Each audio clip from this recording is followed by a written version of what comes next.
Aku iki jane duwe gegayuhan, Gong. Gayuhan apa to, Pak?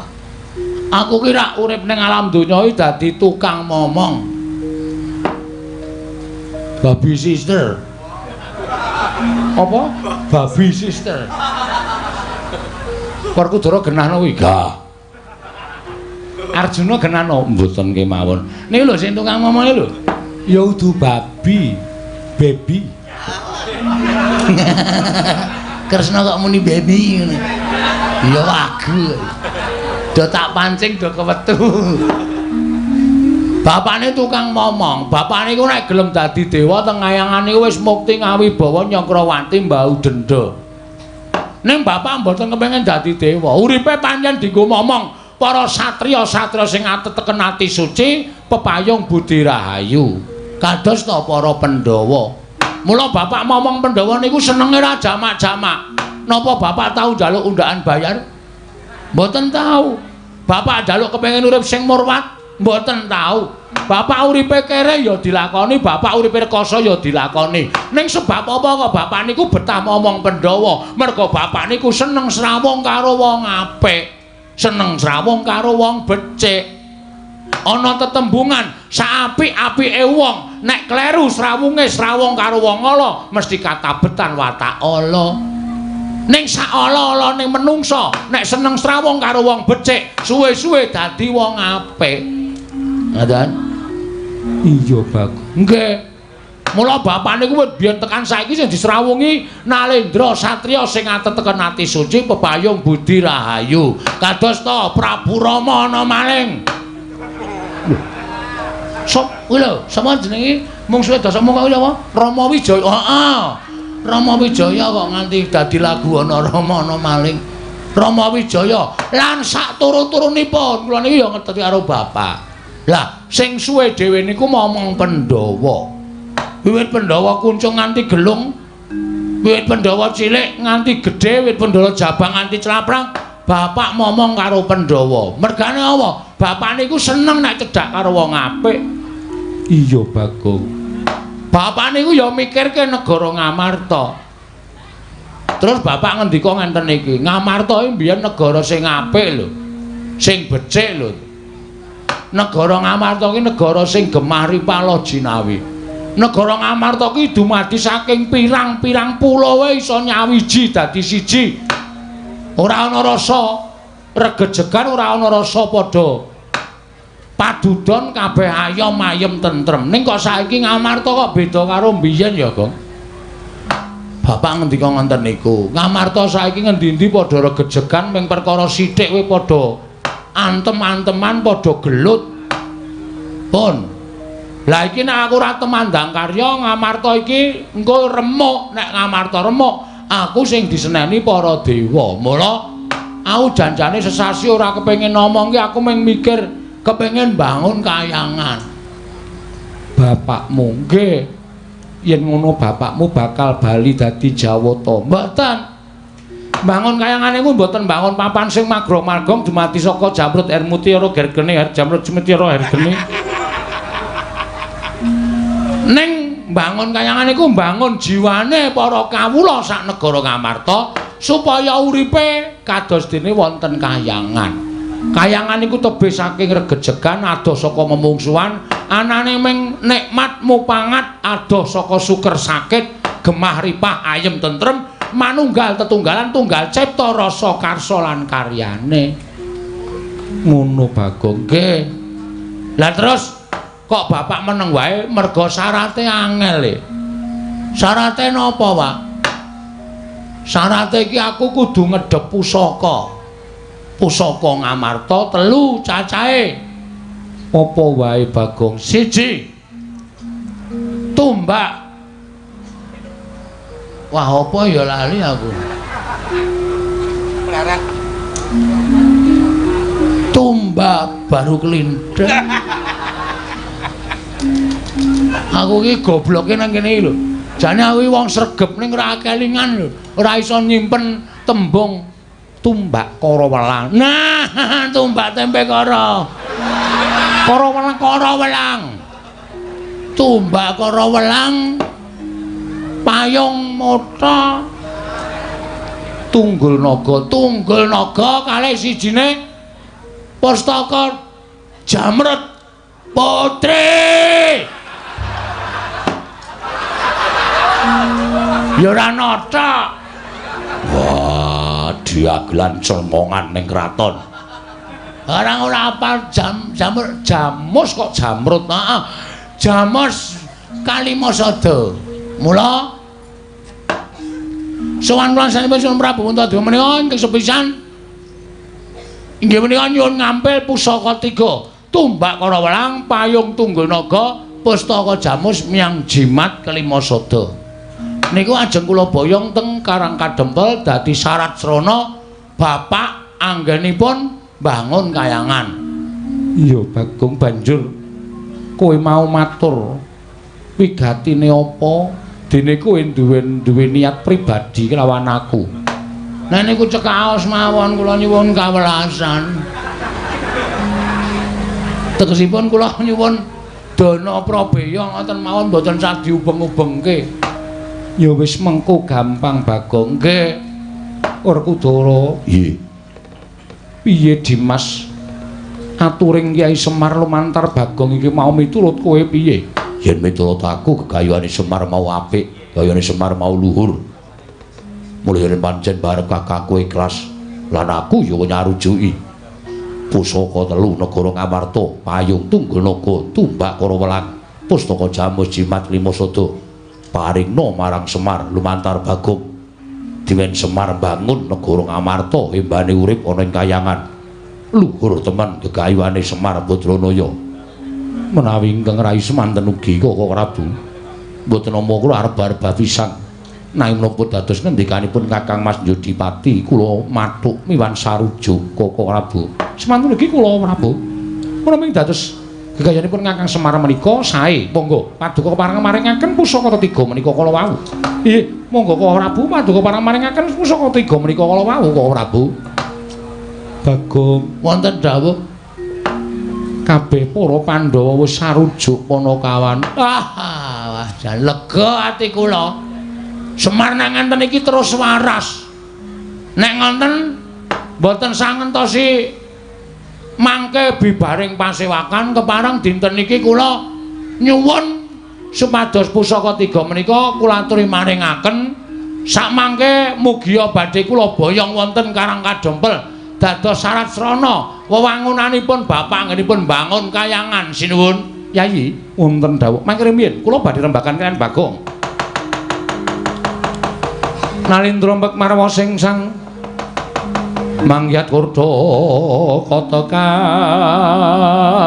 kaping hirika sang pinarwasa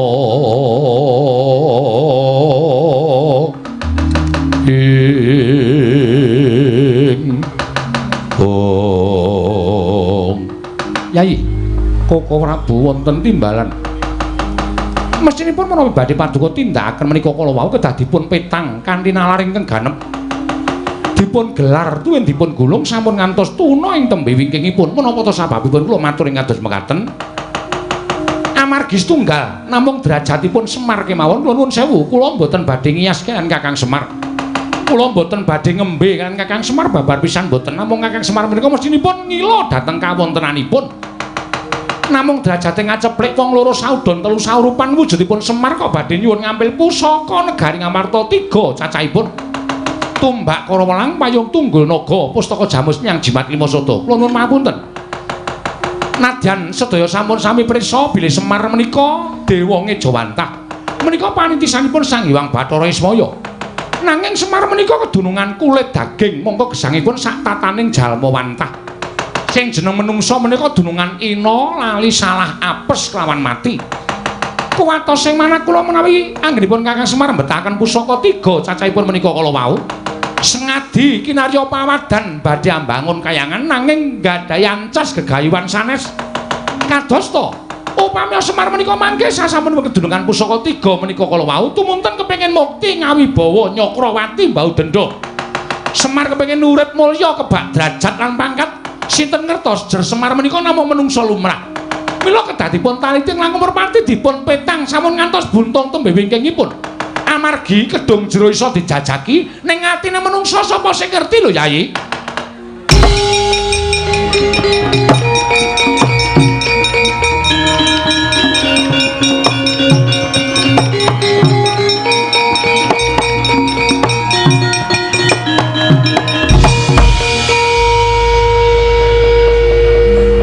Jelek atiku. Bareng krungono wong ngomong kok nang kuping kok semelet kokean treble. Bagong, aja kaya ngono Bagong sing sabar. Apa ngendikaning Koko Prabu mau pancen kudu dipeto. Mangke riyen. Kula lara ati nek perkara niki. Sakit ati kula.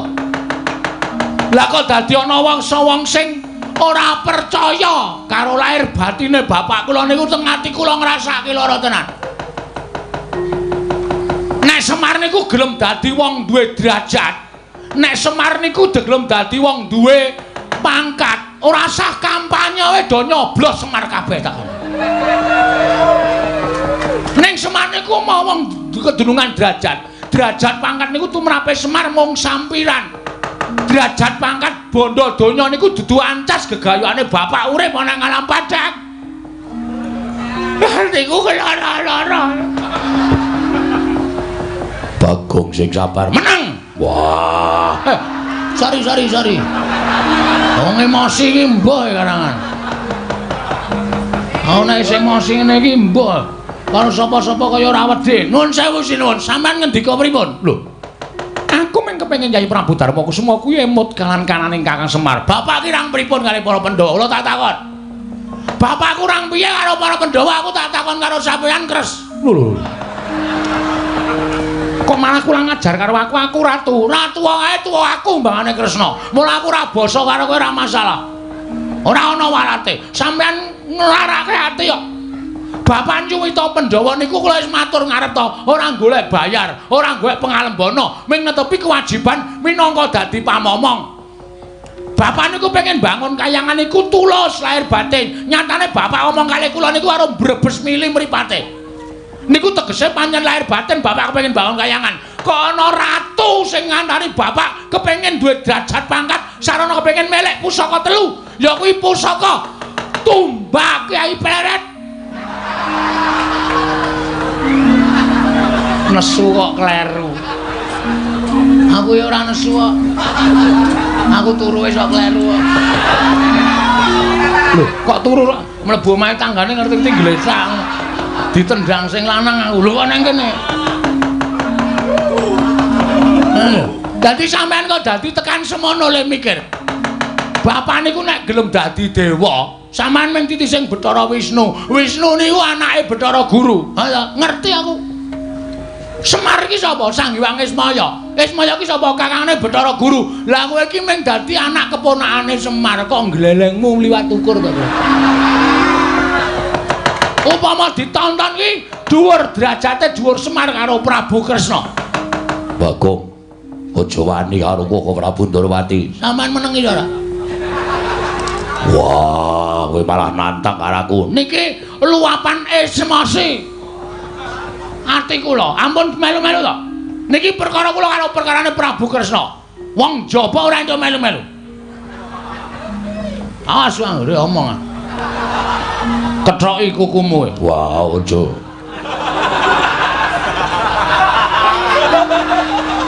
Nah, deleke ndak tak gawake kethokan kuku. Werkudara kok wedi nek dikethoki kukune. Ora iso nggo nyubles. Penyakit to. Kula diutus bapakne merga mung kepengin penjangane bapak keturutan. Ha tatahan piye? Tatahan apa piye? Nek bapak mengko duwe niat kepengin kedunungan derajat pangkat geseh karo omongane. Bapak ora bangun kayangan ning kepengin kedunungan derajat pangkat, kepengin kedunungan bondo donya. Sampeyan rasa ngajar bapak. Bapak tak tempilingi dhewe nek sipate kaya ngono. Niku tenan ora gara. Oh alah kok dadi kaya ngene kanane. Bagong, non. Mbok yo aja kaya ngono Bagong. Siramen manggo tirtaning kesabaran. Tirta sabari le opek nang ndi? Tirta kok sabar, Tirta ngene mbok sabarno piye? Ora Bagong ning sabar, ikhlas. Ora iso. Bagong ki angel sabar. Padha aku ki ngelih telat sithik tak tendang ketele kok. Apa meneh kok nesu ngene ya ora mungkin aku iso sabar. Saiki ngene sinuwun. Nek omongan sampean ki tak kandhake Semar piye kedadiane? Ana tetembungan kriwikan dadi grojokan, geguyon dadi tangisan. Gegeran gedhe-gedhe. Nek Semar nesu sinuwun Ndarawati omong ngono to Le. Heeh Pak, tak pethukke. Sampean wani pethukan karo Bapak? Wani? Hah? Wani ora? Hei, halo.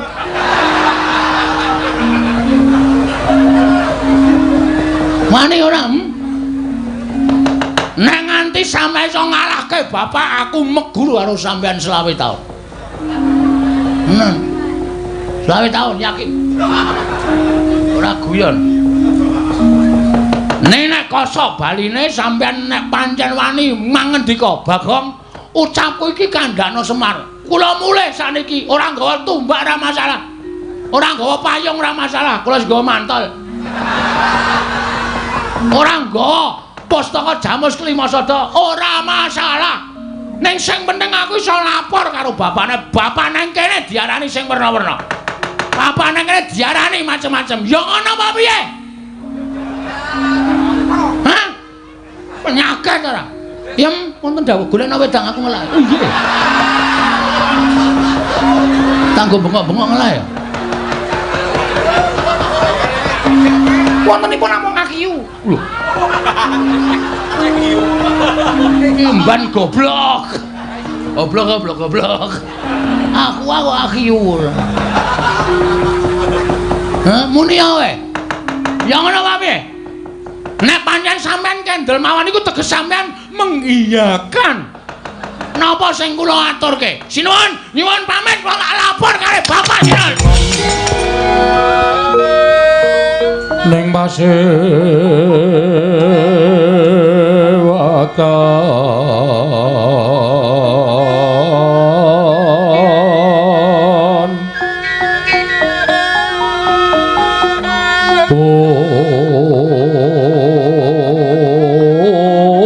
busana maneka warna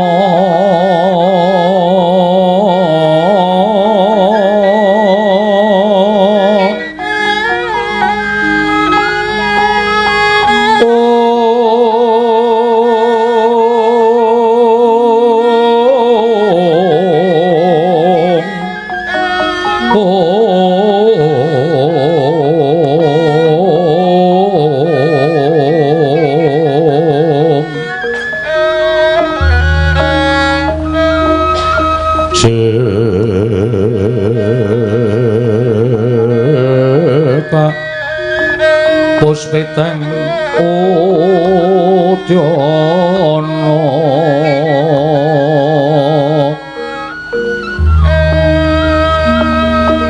miyang panjra sarwa rukma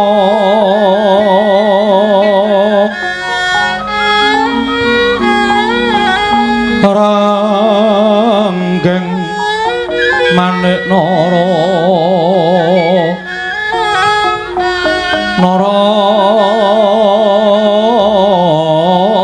wata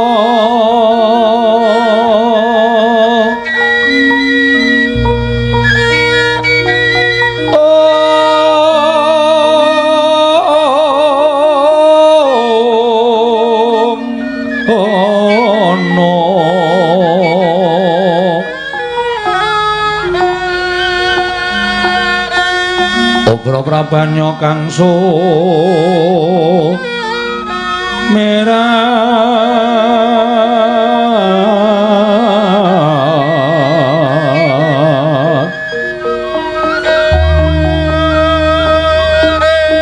kenyaring teja laliwaran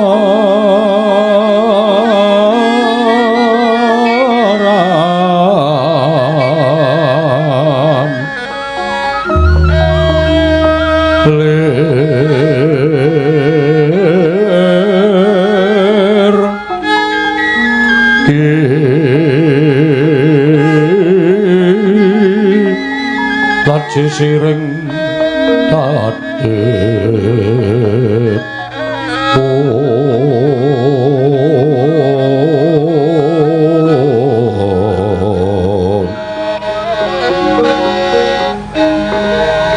kuimbo kekondo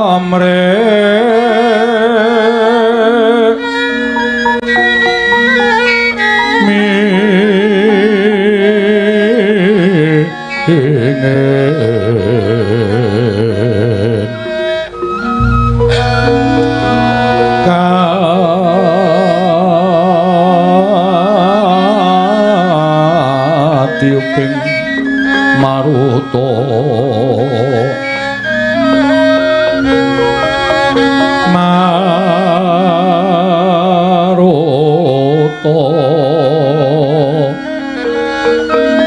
mando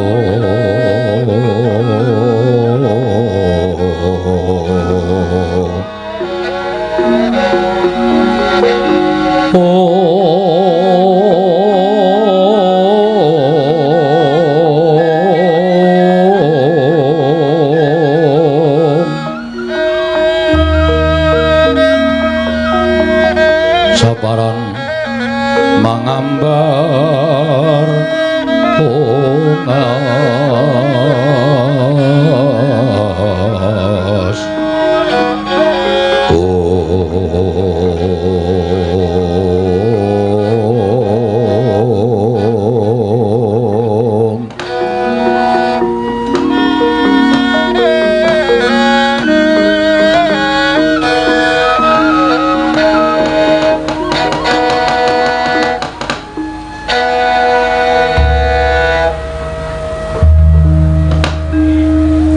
Agung mugi ngayomana marang Praja Ngamarta saisinipun nun mangke Koko Prabu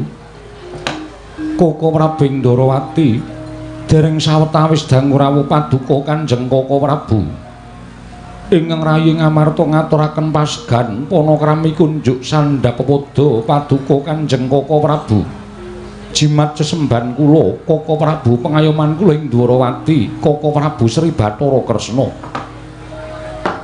ya jagat pangestu kala wayah Bathara jagat nun inggih Yayi sakalangkung bombong raos sing manahipun ing Ngaraka Ndorowati dupi kula tampi timbalanipun paduka Yayi Prabu kadang kula ing Ngamarta asung pambaginipun Yayi sampun kula tampi karya bombong raos sing manahipun ing Ngaraka Ndorowati namung kepareng ingkang Ngaraka ngaturaken pudya pangastawanipun ing Ngaraka kunjuk ngersa paduka Yayi Prabu ing Ngamarta Yayi Prabu Darmaji kula pundi Cundaka Panglingga Murda amawahana kabagyaning gesang kula mboten langkung kasekecakno anggenjeng ngandika lenggah Koko Prabu Ndorowati kawula nun Yayi sampun boten kirang prayogi pisawanipun ing Ngaraka Ndorowati wonten ing Datulaya Praja Ngamarta dinten sapangke menika Yayi Prabu Ngamarta Yayi Prabu Puntadewa wah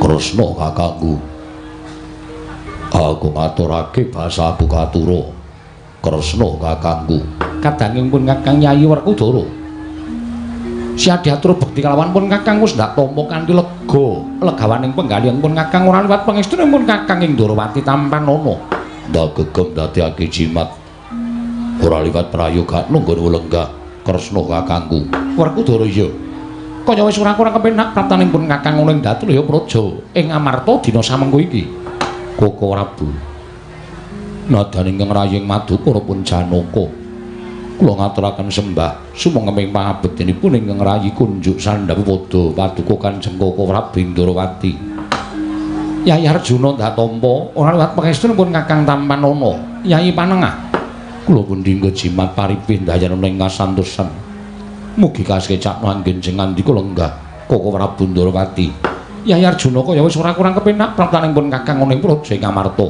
Koko Prabu sembah pangabekti kula kunjuk Koko Prabu sembah pangabekti kula kunjuk iya iya kembar nek kula sedaya atur bekti kelawan pun Kakang ndak tampa pangestunipun Kakang Tampanana Yayi nek kula sedaya kula pun dinggo jimat paripih dayana ing kasantosan nggih kula pun dinggo jimat paripih dayana ing kasantosan mugi kasekecakno anggenjeng ngandika lenggah Koko Prabu Iya kembar pinten tangsen.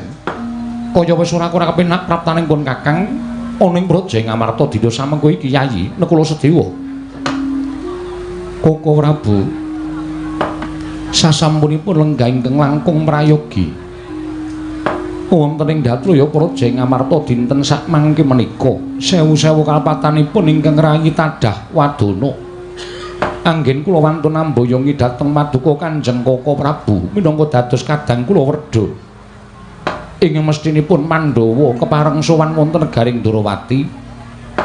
Krana satunggiling perkawis paripaksa kula kepareng amboyongi dhateng tedhak Paduka Kanjeng Koko Prabu ing Durawati. Mila Koko Prabu saderengipun ingkang rayi Ngamarta ngaturaken menapa tumenggah wigatosipun dene kula wantun namboyongi dhateng rawuh Paduka. Mboten lega raos ing manah kula menawi dereng ngaturaken sepinten kalapatanipun ingkang rayi keparenga Paduka anglubirna sih samudra pangaksami dhateng ingkang rayi Ngamarta. Krana klintuning patrep anggen kula wantun namboyongi rawuh Paduka Kanjeng Koko Prabu Durawati. Koko Prabu Sri Bathara Kresna. Yayi, kula nuwun sewu. Mbok menawi jagat menika sampun dados paseksen. Bilih ing Ngraka ing Durawati menika dados pujangganing para Pandhawa. Ing Ngraka ing Durawati menika dados suwing para kadang Pandhawa. Mila sampun dados kewajibanipun ing Ngraka ing Durawati menawi wonten pepeteng ing tumanduk wonten negaring Amarta, kula ingkang kedah saged madhangaken menawi wonten ruwet ingkang tumanduk wonten Brajeng Amarta, kula ingkang kedah sagah angudari reruwet menika kala wau. Mila sampun ngantos walangati ing salebeting penggalih. Mboten wonten kalapatan ingkang Paduka tindakaken dhateng Ngraka ing Durawati, malah bombong ing tanpa pepindhan. Dene sakmangke kula katimbalan sowan wonten negaring Amarta. Mboten wonten ingkang gumana musik salebeting manahipun ing Ngraka ing Durawati kejawi enggala kula nyumurupi menapa ta sababipun. Dene Paduka Yayi Prabu amiji sowanipun ing Ngraka ing Durawati. Yayi, menawi kepareng kawedharing kathah tumunten kababarna nanging menawi wadi tumraping para kadang sentana miwah wadyabala, monggo kula dherekaken manjing saklebeting kedaton pepanggihan catur netra kelawan ing Ngraka ing Dwaraka. Ing Ngraka nedya nganglungaken jangga nilingaken karna mastuti sabda utama Paduka Yayi Prabu ing Amarta. Yayi Prabu Darma Kusuma. Long-long rambyang ninggang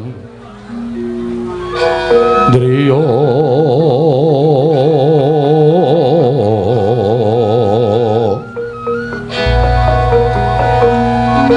Lirwang Candra katawengan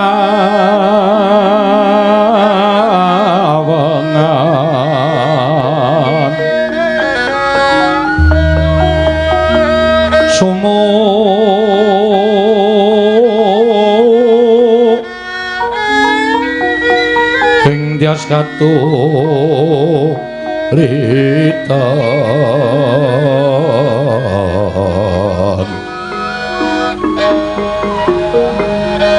limut kabiyataning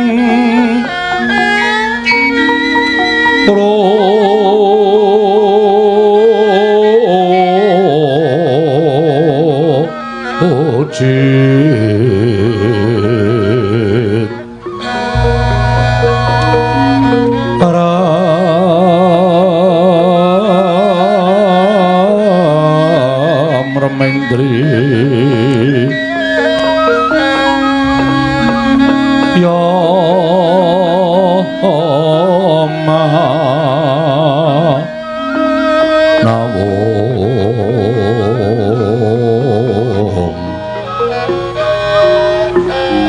kakowong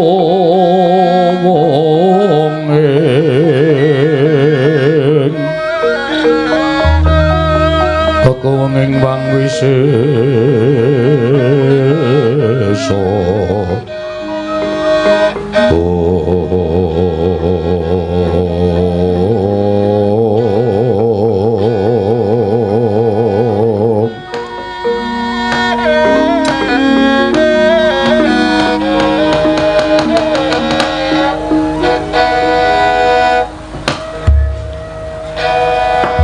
Koko Prabu ngaturaken panuwun ingkang tanpa pepindhan Dene mekaten ya sing pangandika paduka adamel bombong tuwin marem miwah tentrem manahipun ingkang rayi Ngamarta. Inggih mekaten Yayi. Tumunten kababarna menawa ta wigatosipun dene paduka amiji dhateng sowanipun ing Raka Indrawati. Mugi andadosna ing kawiningan estunipun boten babagan perkawis kaprajan miwah negari Ngamarta tuwin kanalindranipun ingkang rayipun Puntadewa babar pisan boten. Namung emuti bilih paduka Kanjeng Koko Prabu menika dados pujangganing para Pandhawa. Mila awon menapa menawi perkawis menika kula aturaken dhateng paduka Kanjeng Koko Prabu. Inggih menika lelampahan ingkang sampun kelampah. Etanganipun sampun ngancik sabta ari ingkang sampun kepengker. Wonten ing madyaning dinten Sukra kasih ingkang rayi Ngamarta nyumpena wonten ingkang kababar kawursita madyaning pasumpenan Koko Prabu katingal ingkang rayi nalika semanten mindran saking negari Ngamarta tumuli pepanggihan kelawan Kakang Semar Badranaya lumampah tebih purukipun saking negari Ngamarta ngantos engga prapteng gisiking samudra. Nalika semanten Kakang Nayanta kanganthi dhateng rayi Ngamarta nitih baita lelayaran wonten ing segara Anakan. Dumadahan boten kanthi kanyana-nyana. Wonten toya bena ing nganyapu dhateng lampahing Palwa tepas njumplang punang Palwa. Ingkang rayi saged waluya nirmala temah jati wilujengaken dening pecahing Palwa. Ingga dumugi gisiking samudra nanging dumadakan Kakang Semar ical muspra tanpa lari. Bingung bilulungan manahipun ingkang rayi Ngamarta angupaya dhateng icalipun Kakang Semar Badranaya. Nanging kados menapa ta kagiat raosing manah kula. Koko Prabu saking katebian Ki Lurah Semar katingalku mambanging toya. Saya caket papanipun Ki Lurah Semar nyaketi dhateng papan lenggahipun ingkang rayi Ngamarta. Nanging kados menapa elokipun dene Kakang Semar Badranaya katingal mawa cahya manter sak sadalanang. Dene asaling cahya menika kala wau boten sanes kejawi namung saking wujuding Sang Hyang Candra ingkang pinangku dening Kakang Semar Badranaya. Koko Prabu lelampahan ingkang mekaten menika kala wau tumrap kula namung sawijining pasumpenan ewadene elokipun. Nadyan wongsal wangsul kula kipataken saking paningal kula sisihaken saking batos mboten saged ical parandene tansah gumana musik wonten manahipun ingkang rayi Ngamarta. Tumuli sasampunipun kula tetarosan kan kadang-kadang kula para Pandhawa sanesipun mlebet kadang kula ing Jodipati miwah ing Madukara. Sedaya sami sarujuk bilih pasumpenan menika kala wau supados paduka ingkang anyara wedhekaken tuwin angglejah werdining pasumpenan menika kala wau menapa Koko Prabu tuwin menapa gandeng cenengipun ingkang rayi kaliyan Kakang Semar Badranaya. Mugi kepareng paduka mbabarana ingkang sejati. Kula pitados jernyatanipun maduka Kanjeng Koko Prabu menika panunggalanipun Sang Hyang Bathara Suman.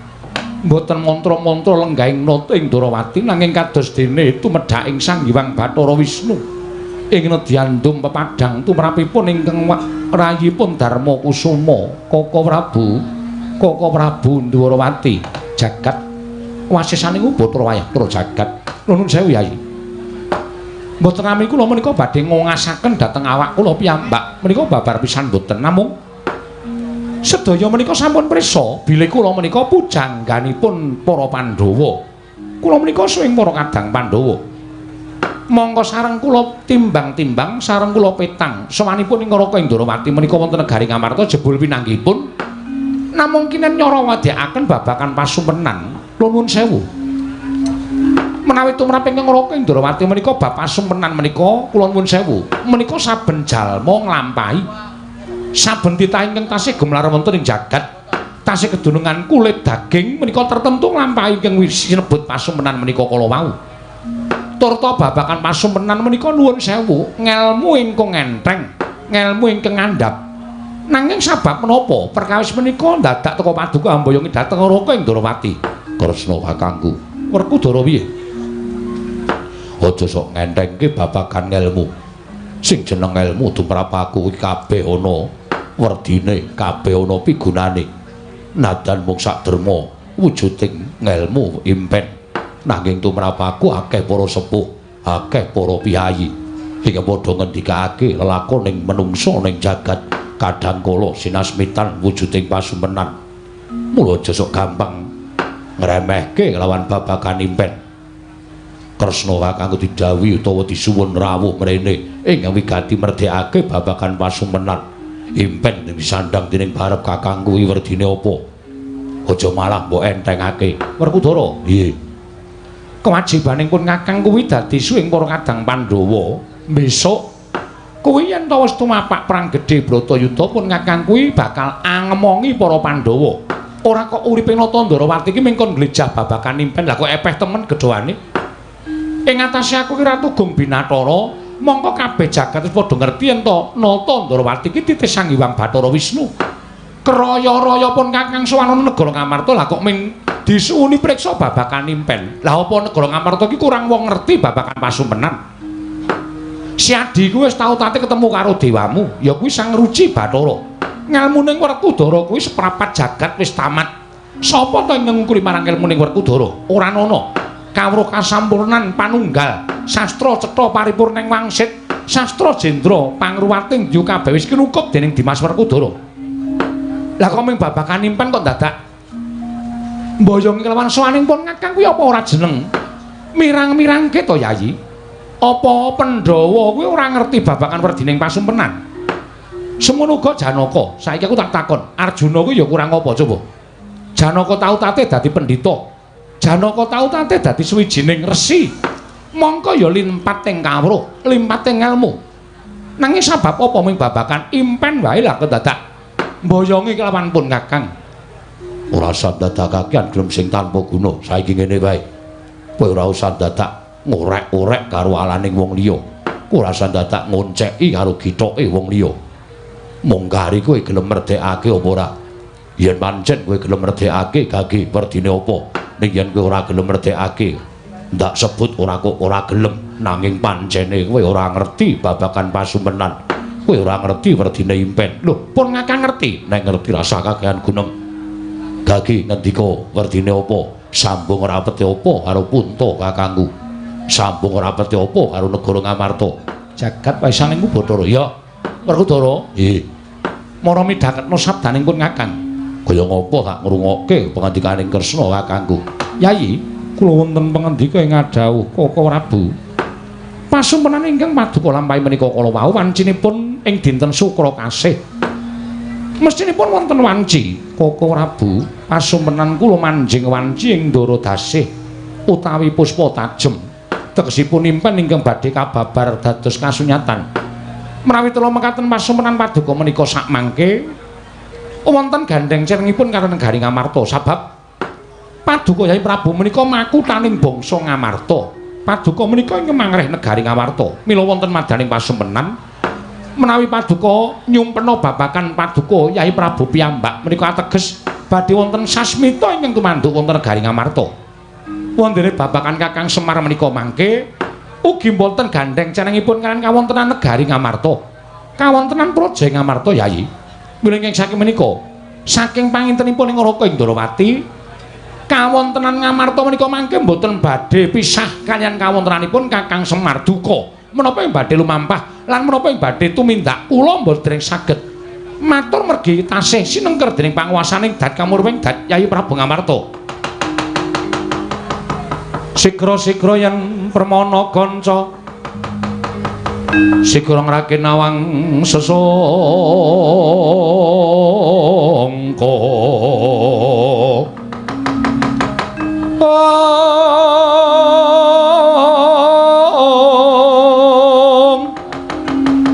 Nalendra Mekmarwa sing sang Katri kumulung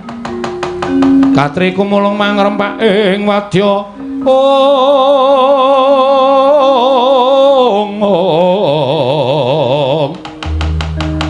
Kurdakura reka kiri-kiri ronang manggana magawiya gelarira wang-wang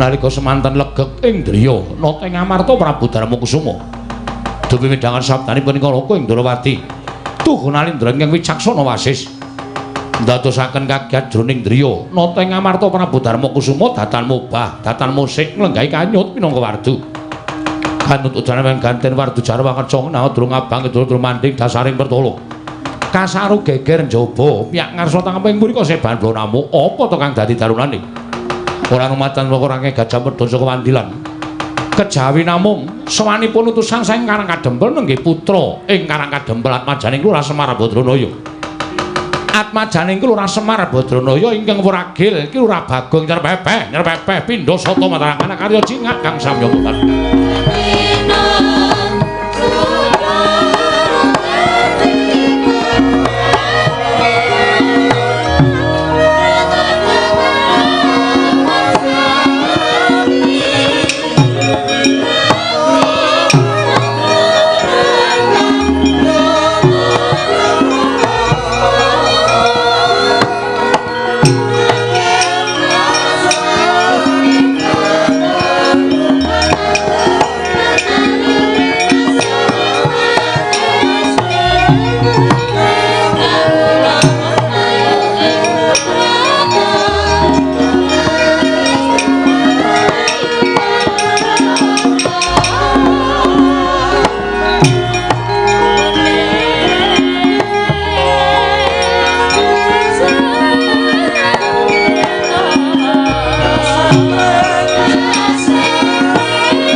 mendalon tata trapsilanira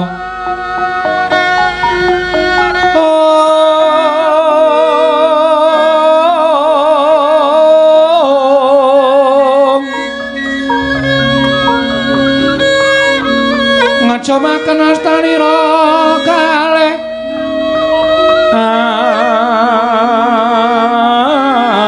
astanira kalih pisan yen ngandika magawe apranta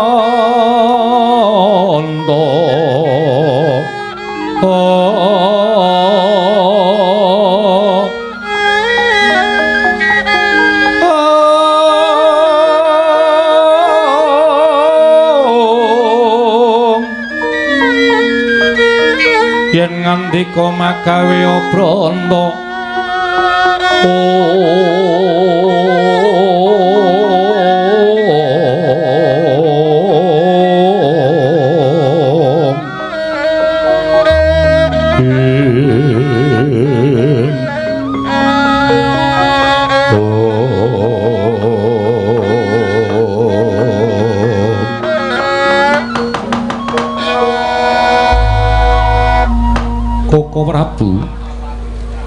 Dereng ngantos paripurna anggen kula nampi sabda pangandika paduka menika mboten pangling kados dene sowanipun Bagong atmajanipun ki Lurah Semar Badranaya jagat wasaning Bathara wayah para jagat mbok menawi Bagong sowan menika pancen dipun utus dening tiyang sepuhipun Yayi tumunten ngatimbal ana menawa wigatosipun Bagong dene sowan wonten Garing Amarta Koko Prabu Kasekecakna ingkang prayogi wonten ing nadaning Datulaya kawula napa Yayi sampun boten kirang sekeca ana kawan Bagong padha kanirarja sapraptanira panakawan Bagong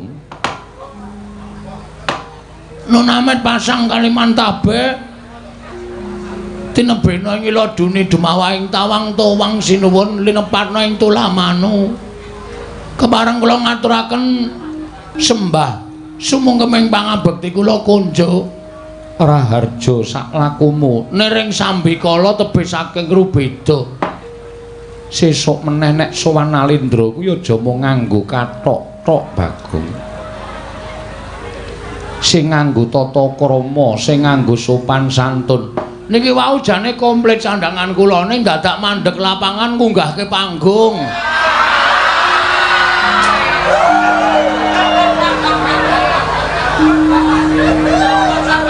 mengkono Bagong nggih wonten acara merti dusun kok ora wiwit-wiwit kula mampir ndelok niku lho kok geburi kelir kok geger jebul nek mboten wonten kula wis ora rampung iya Bagong nggih ngono to Bagong kasinggihan mongko gremes kula terus klambi kula uculi kula pepe teng mriko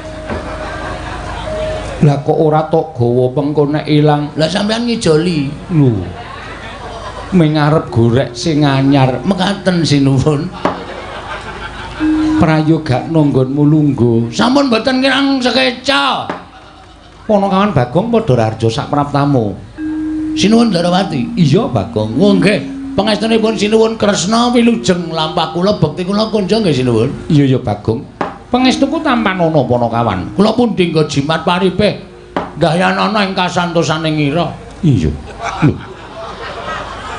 ora sang nganggo ira oh nggih nggih kebablasen kok ndadosaken kasantosaning lair batos iya Bagong prayogakna ya panakawan nuning nggih sampun mboten kirang skedul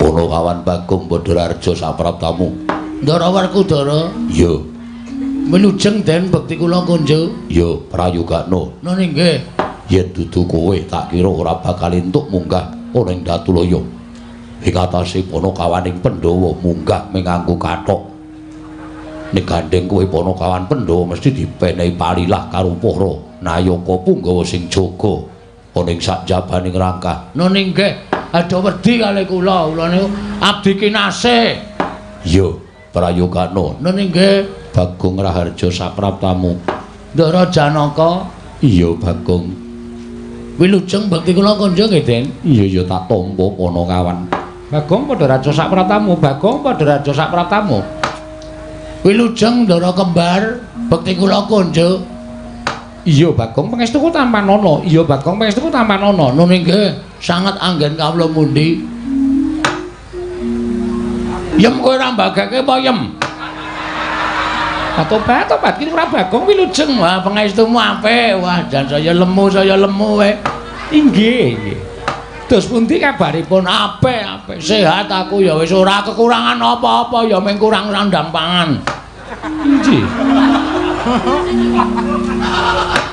adimu ora mbagake aku Mas Bagong katuran wilujeng rawuhipun pangestumu selamat aku dicilekke awake ndak kena lara jantung kowe inggih wong anggere lemu-lemu gaji engko nutup peredaran darah jantungmu ngrekoso kowe saiki mongko ana virus ku nek wong lemu-lemu nek kena virus corona inggih wis rombongan corona lho dereng lho kok rombongan corona komando rondo anyaran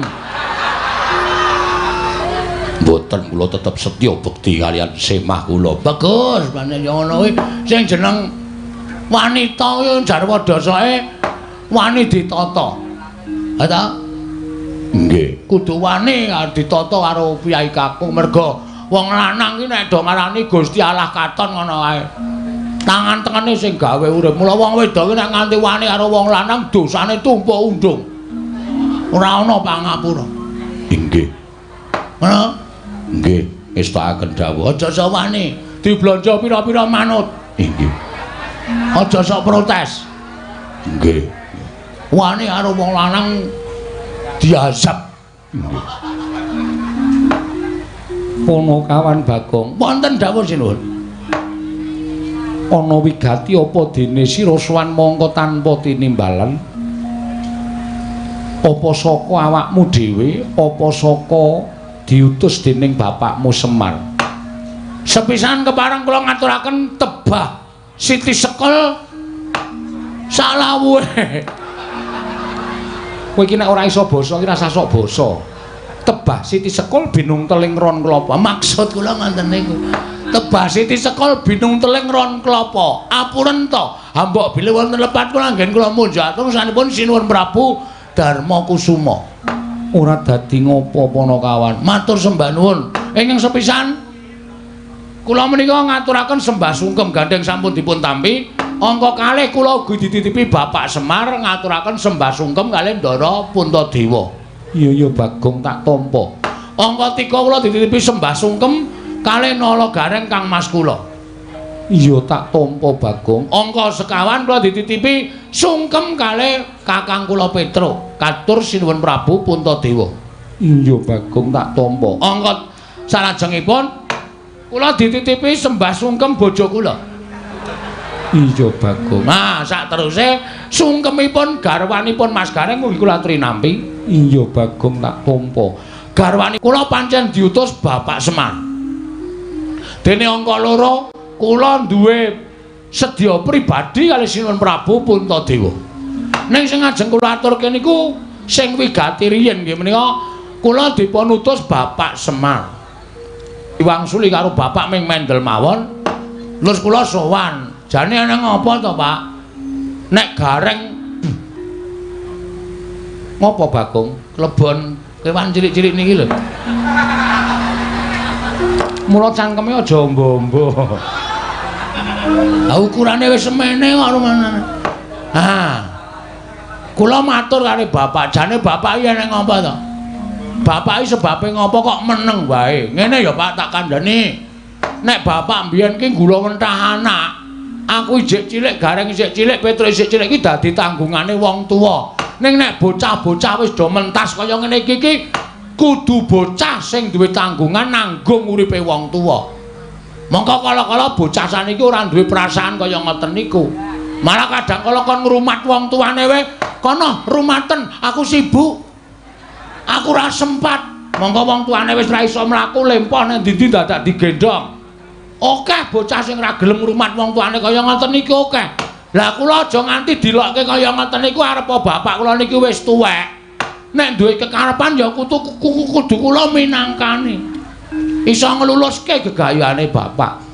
gek wis Pak gek ngendika bapak ki wis tuwa nek ndek penginan apa-apa sing tok jaluki iki anak-anak nek bapak ora gelem bloko karo Gareng karo Petro saiki bloko karo anakmu Ragil bapak pengen apa bapak kepengin gegayane apa saiso-iso anak mituruti karepane bapak nyeneng-nyenengke karo bapak gek wis sekawit bapak Mendel mawon sareng kula cedhaki kula suruh meni kowe semaur ora apa mak tempiling lha jenengane karo wong tuwa kurang ajar mana mboten ngoten Semar niku ngeyel terus Semar ngematke kula terus sirah kula dicekel cek pancen anak sing ngerti dhewe karo wong tuwa ki mung kowe kok Gong Gareng kae tuwek ning pikirane mlengse Petro kae wong tuwa luwih tuwa saka kowe ning pikirane ora kaya kowe ya mung kowe sing marahi bapak ki dawa ususe dawa umure nggih Pak kula terus dingkluk iya Bagong aku ki jane duwe gegayuhan Gong gayuhan apa to Pak aku ki rak urip ning alam donya iki dadi tukang momong baby sister Apa? Babi sister. Werkudara genahno kuwi. Gah. Arjuna genahno Mboten kemawon. niki lho sing tukang ngomongnya lho. Ya udu babi. Baby.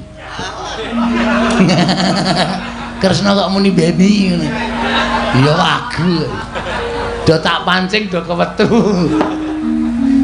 Bapakne tukang momong. Bapakne iku nek gelem dadi dewa teng ngayangan iku wis mukti ngawibawa Nyakrawati mbau denda. Ning bapak mboten kepengin dadi dewa. Uripe pancen dienggo momong. Para satriya-satriya sing ateteken ati suci, pepayung budi rahayu. Kados ta para Pandhawa. Mula bapak momong Pandhawa niku senenge ra jamak-jamak. Napa bapak tahu njaluk undaan bayar? Mboten tahu.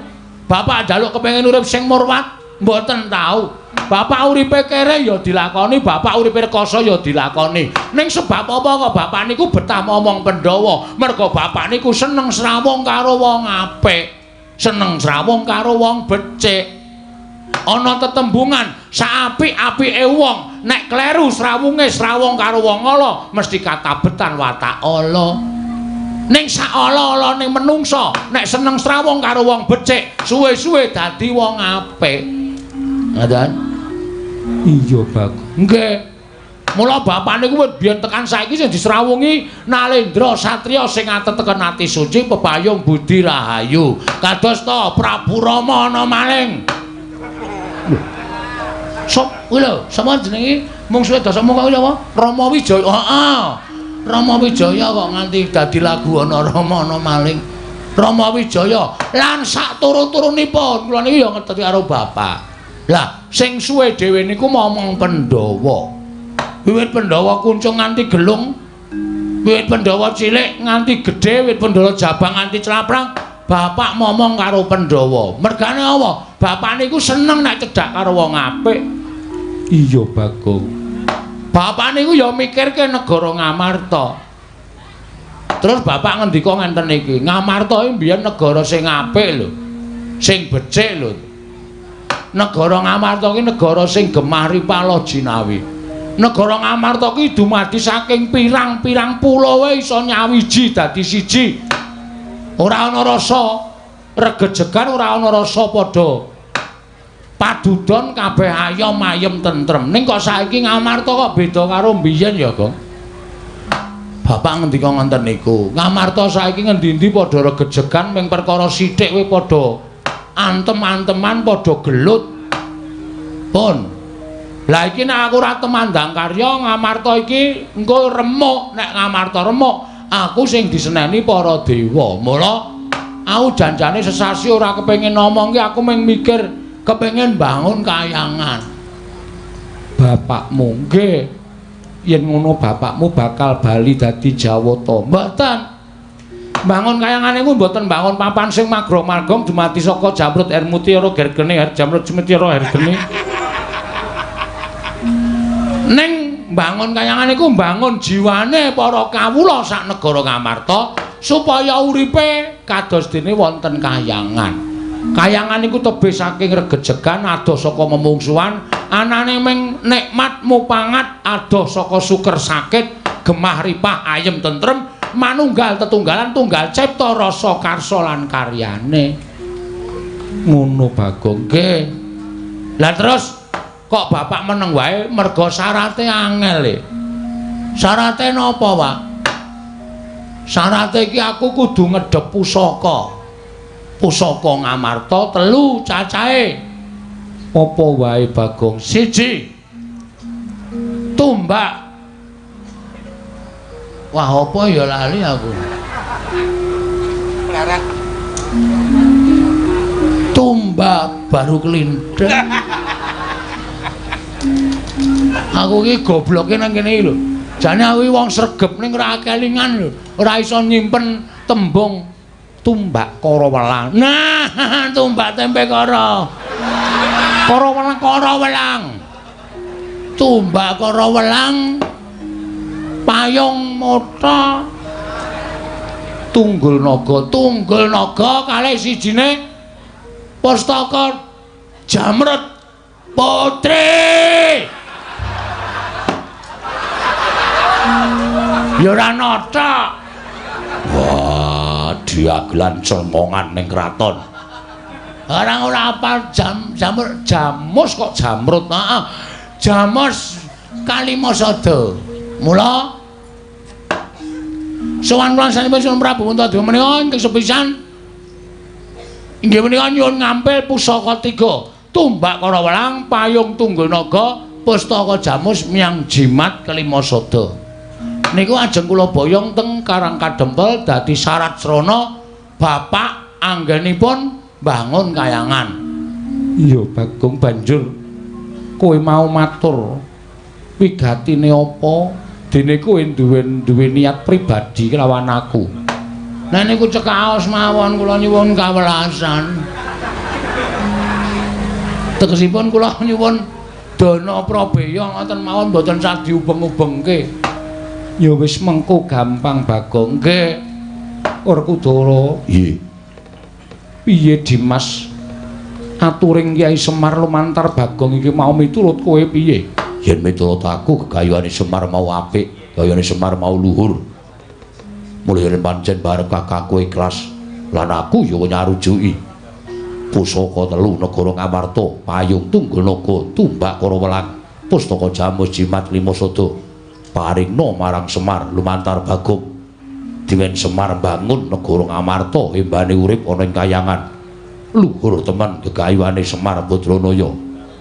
Menawi ingkang rai semanten ugi Koko Prabu mboten nampa kula arep-arep pisan nanging menapa dados ngendikanipun Kakang Mas Yudipati kula mathuk miwan sarujuk Koko Prabu semanten ugi kula Prabu menawi dados gegayanipun Kakang Semar menika sae monggo paduka pareng-maringaken pusaka 3 menika kala wau nggih monggo Koko Prabu paduka pareng-maringaken pusaka 3 menika kala wau Koko Prabu Bagong Wonten dawuh kabeh para Pandhawa wis sarujuk Panakawan. Wah, jan lega ati kula. Semar nang ngenten iki terus waras. Nek ngonten mboten sangentosi mangke bibaring pasewakan kepareng dinten iki kula nyuwun supados pusaka 3 menika kula aturi maringaken sakmangke mugi badhe kula boyong wonten Karang Kadempel dados syarat srana wewangunanipun bapak anggenipun bangun kayangan sinuwun. Yayi wonten dawuh mangke riyen kula badhe rembakan kaliyan Bagong. Nalindra mbek marwa sing sang mangyat kurda kata kaping hirika sang pinarwasa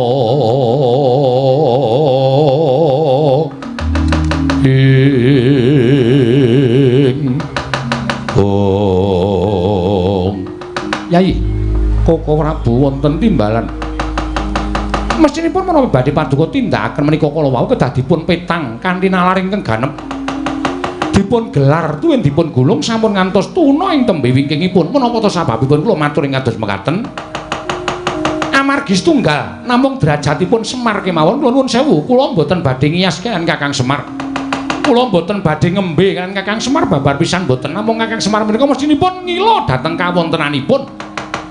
Namung derajate ngaceplik wong loro saudon telu saurupan wujudipun Semar kok badhe nyuwun ngampil pusaka negari Ngamarta 3 cacahipun. Tumbak kara welang, payung tunggul naga, pustaka jamus nyang jimat Kalimasada. Kula nuwun mapunten. Nadyan sedaya sampun sami prisa bilih Semar menika dewa Ngejawantah. Menika panintisanipun Sang Hyang Bathara Ismaya. Nanging Semar menika kedunungan kulit daging, mongko gesangipun sak tataning jalma wantah.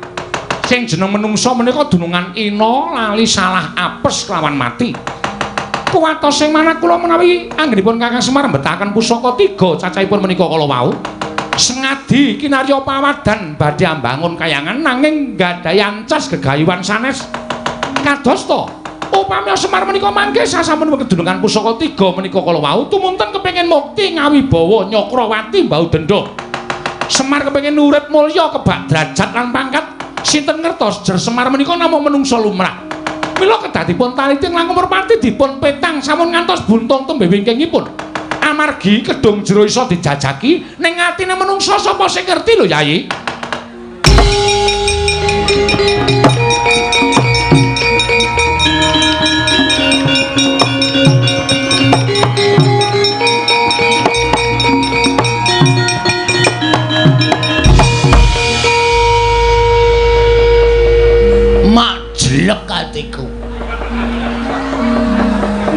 krungono wong ngomong kok nang kuping kok semelet kokean treble. Bagong, aja kaya ngono Bagong sing sabar. Apa ngendikaning Koko Prabu mau pancen kudu dipeto. Mangke riyen kula lara ati nek perkara niki. Sakit ati kula. Lah kok dadi ana wong sing ora percaya karo lahir batine bapak kula niku teng ati kula ngrasake lara tenan. Nek Semar niku gelem dadi wong duwe derajat, nek Semar niku gelem dadi wong duwe pangkat, ora sah kampanye wae do nyoblos Semar kabeh tak. Ning Semar niku mau wong kedunungan derajat. Derajat pangkat niku tumrape Semar mung sampiran. Derajat pangkat bondo donya niku dudu ancas gegayane bapak urip ana ngalam padang. Niku kelara-lara. Bagong sing sabar Menang. Wah. Sorry. Wong emosi iki mbah karangan. Ana sing emosi ngene iki mbah. Karo sapa-sapa kaya ora wedi. Nuwun sewu sinuwun, sampean ngendika pripun? Lho. Aku mung kepengin Nyai Prabu Darma Kusuma kuwi emut kanan-kananing Kakang Semar. Bapak ki rang pripun kali para Pandhawa? Kula tak takon. Bapak kurang piye karo para Pandhawa? Aku tak takon karo sampeyan kres. Lho. Kok malah kurang ajar karo aku ratu. Ratu wae tuwa aku mbangane Kresna. Mula aku ora basa karo kowe ora masalah. Ora ana walate. Sampeyan nglarake ati kok. Bapak Nyuwita Pandhawa niku kula wis matur ngarep to, ora golek bayar, ora golek pangalembana, ming netepi kewajiban minangka dadi pamomong. Bapak niku pengen bangun kayangan niku tulus lahir batin. Nyatane bapak omong kali kula niku karo brebes mili mripate. Niku tegese pancen lahir batin bapak kepengin bangun kayangan. Kok ana ratu sing ngandani bapak kepengin duwe derajat pangkat, sarana kepengin melek pusaka 3. Ya kuwi pusaka Tumbak Kyai Pleret. Nesu kok kleru. Aku ya ora nesu kok. Aku turu wis kok kleru kok. Lho, kok turu mlebu omahe tanggane ngerti-ngerti glesang. Ditendang sing lanang aku. Lho kok nang kene. Dadi sampean kok dadi tekan semono le mikir. Bapak niku nek gelem dadi dewa, sampean mung titising Bathara Wisnu. Wisnu niku anake Bathara Guru. Ha ngerti aku. Semar iki sapa? Sang Hyang Ismaya. Ismaya iki sapa? Kakangne Bathara Guru. Lah kowe iki mung dadi anak keponakane Semar kok glelengmu liwat ukur to. Upama ditonton iki dhuwur derajate dhuwur Semar karo Prabu Kresna. Bagong, aja wani karo Koko Prabu Ndorowati. Sampeyan menengi ora? Wah, kowe malah nantang karo aku. Niki luapan emosi. Ati kula, ampun melu-melu to. Niki perkara kula karo perkarane Prabu Kresna. Wong jaba ora entuk melu-melu. Awas wae omong. Kethoki kukumu. Wah, aja.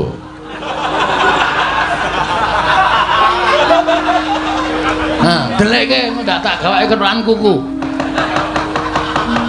Werkudara kok wedi nek dikethoki kukune. Ora iso nggo nyubles. Penyakit to. Kula dutus bapakne merga mung kepengin penjangane bapak keturutan. Ha tatane yae. Tatan apa piye?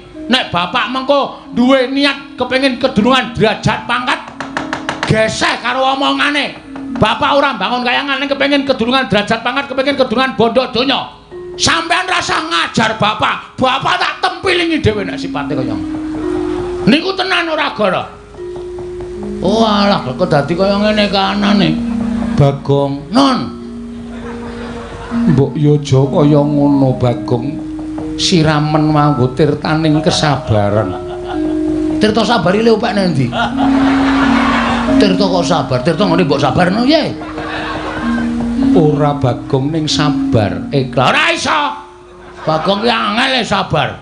Padahal aku ki ngelih telat sithik tak tendang ketele kok. Pamane kok wis nesu ngene iki ora mungkin aku iso sabar. Saiki ngene sinuwun. Nek omongan sampean ki tak kandhake Semar piye kedadiane?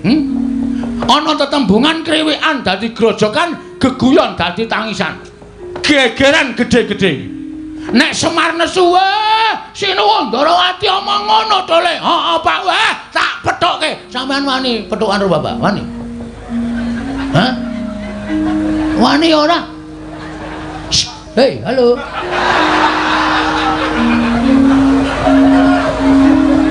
Wani ora? Nek nganti sampe iso ngalahke bapak aku meguru karo sampean 20 taun. 20 taun yakin. Ora guyon. Nek koso baline sampean nek pancen wani mangendika, Bagong, ucapku iki kandhakno Semar. Kula mulih saniki ora nggawa tumbak ora masalah. Ora nggawa payung ora masalah, kula nggawa mantel. Ora nggawa pustaka Jamus Klimasada ora masalah. Ning sing penting aku iso lapor karo bapane. Bapak nang kene diarani sing werna-werna. Bapak nang kene diarani macem-macem. Ya ngono apa piye? Hah? Penyakit ora? Yem wonten dawuh golekno wedang aku ngelak. Oh nggih. Tanggo bengok-bengok ngelak ya. Wontenipun namung akiyu. Lho. Mban goblok. Goblok. Aku akiyu. Hah, muni ae. Ya ngono wae. Nek pancen sampean kendel mawon iku teges sampean mengiyakan. Napa sing kula aturke? Sinuwun, nyuwun pamit kula tak lapor kare Bapak Sinuwun.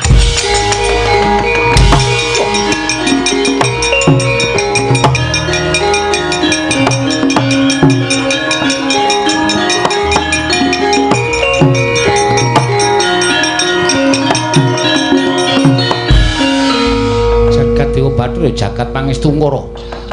Waduh Yayi. Menika mangke menawi ngantos Bagong menika wadul kalian Kakang Semar Badranaya. Tan muluka menika mangke badhe mboten sae kedadosanipun Koko Prabu. Kula suwun kanthi sanget Koko Prabu kedah semeleh ing batos. Sampun ngantos nuruti dhateng kamurkanipun Bagong Arjuna wonten dawuh. Melu aku ayo Bagong kae dioyak dak sembrono bocah.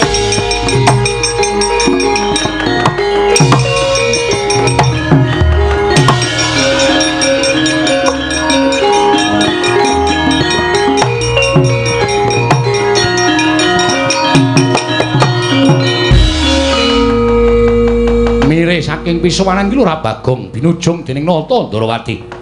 Nalika semanten dadi tintrim negari ing Ngamarta. Nata ing Ngamarta Prabu Darmakusuma datan mubah, datan musik cumenthungen nyumur pikawontenanipun negari Ngamarta. Nadyan Raden Werkudara mung gereng-gereng bingung-bingleng kenganglangan ing batos. Dados sakeling mangke ana kalaning jagat gaweaning para dewa. Pusaka kateluning tumbak Krawelang payung tunggul naga pustaka Jamus Myang Jimat Klimasada oncat saking magedhongan pusaka nututi lampahing Kilurah Bagong.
lumen maring adawu. Apa ta sababe sira tumuli maju nggone sowan Koko Prabu?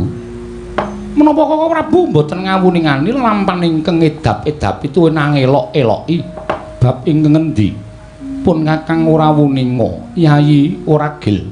Yen mapunten. Kumbok menawi kula piyambak ingkang saged mangertosi krana sapengeripun Bagong saking Datulaya negari Ngamarta anggenipun puja atur kepengin nyuwun ngambil wujuding pusaka 3 tumbak Krawelang payung tunggul naga pustaka jamus yang jimat kelima sada. Mugi andadosna ing kawuningan sapengeripun Bagong pusaka ketiga menika kala wawon cat saking pagedhongan pusaka. Monggo sareng kula tamataken jebul tindakipun pusaka 3 menika kados nututi dhateng lampahipun Panakawan Bagong. Koko Prabu ing mekaten saged kula mestani bilih panjangkanipun Kakang Semar Badranaya menika mboten namung kandhek wonten ing pangucap nanging kababar dados pakarti tegesipun kandhas dumugi ning batos anggenipun kepengin bangun kayangan wonten negari Ngamarta. Jagat wasisaning Ubathara wayaptura jagat ora kudara. Nggih. Yen to pancen kaya mengkono, apa ingin dadi ature Bagong mau pancen kepara nyata. Nanging teka kaya mengkono kahananing Koko Prabu Ndarawati. Yen saka pitunganku wis jeneng ora luput. Ora luput sababe piye Yayi? Kresna kuwi dadi pujangganing Pandhawa. Semar kuwi dadi pamonging Pandhawa. Loro-lorone tumrap aku padha-padha tukang momong para Pandhawa. Mula yen ana gegayuhane Semar. Mbok menawa Kresna duwe rasa meri, duwe rasa ora seneng kelawan gegayuhane Semar. Merga dadi kaya ngopo? Padha karo ngendikaning Kresna. Yen Kresna ngarani Semar kuwi jalma wantah, aku ya ngarani Kresna kuwi menungsa lumrah, kedunungan ina lali salah apes lan mati. Mula ora aneh yen to atine Kresna kedunungan rasa meri karo Semar Badranaya. Mula tumuli dheweke gawe pawadan supaya Bagong ora kelakon boyong pusaka 3 negara Ngamarta. Banjur saka penemuning Siadi kanan kaya mengkene mau becike kepiye? Ora sandadawedi. Aku tak dawuh karo anak-anakku supaya jaga karo si Bagong. Wondene mbarep kakangku lan kembar. Ayo, dina iki tak kanthi babar pisan sowan ning Karang Kadempel. Aja nganti eneng apa-apa ingkang tumanduk ning Karang Kadempel. Mengko mundhak ana panyokra bawa sing ora prayoga lawan para Pandhawa saka Kakang Semar Badranaya. Ya to yen pancen kaya mengkono Dimas. Kaya wis purna gati ning pananggilan pun Kakang ngarsa kundur ngedaton sira Yayi Budalna kang padha siba. Ya ngestoke dawuh. Aja lali dawana marang anak-anakmu. Nadyan dikaya ngapa Bagong kuwi panakawaning Pandhawa. Kuwatir ing atiku Yayi. Yen to nganti Wadyabala Ndarawati saperangan ingkang nderekake Koko Prabu Ndarawati bakal gendak sikara kelawan Bagong. Ya mengko aku tak dawuh karo Gatot Antarja lan Antasena. Ya Dimas aja kaya bocah cilik. Kaya wis ora ana dawuh maneh Yayi Werkudara. Purna gati ning pananggilan. Sanata asuka ndur ngedaton jeluk saking dampar kena kerampit gambaran gading. Kadherangan sangganing Promban Cedi manggung ketanggung Jaka Paloro ingin sami ngampil upacarane keprabon. Kawijinan saking Mandrawa tindak Nyosri Naranata lan nun katinon saking Mandrawa kaya katon ubayane marga.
Pandan muncar